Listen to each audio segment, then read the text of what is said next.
All have sinned and fall short of the glory of God. Look, see how terrible human beings are. We're just wicked, dirty little monkeys. The thing is, when we looked at this in context, what we find is that's really not Paul's point here. Jew or Gentile, all have sinned and fall short of the glory of God, and therefore all have been offered salvation in Christ.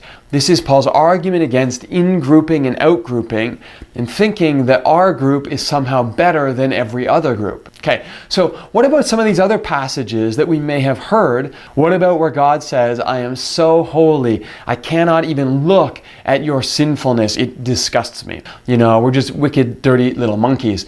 Well, that's a passage that comes from the prophet Habakkuk. If we read that in context, it's actually not God speaking at all.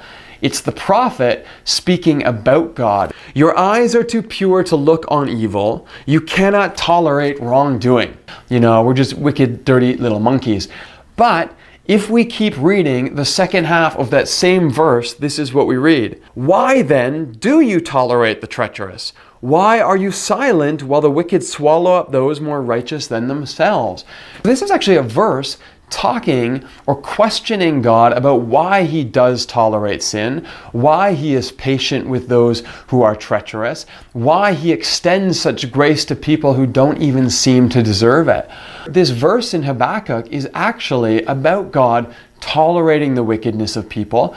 And the prophet Habakkuk is looking at this and he's struggling to understand why God is so gracious, so accepting, so patient, so loving.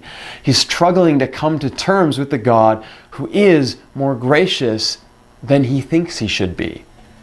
In context, these are not verses that make you afraid that God is going to toss you aside at any moment.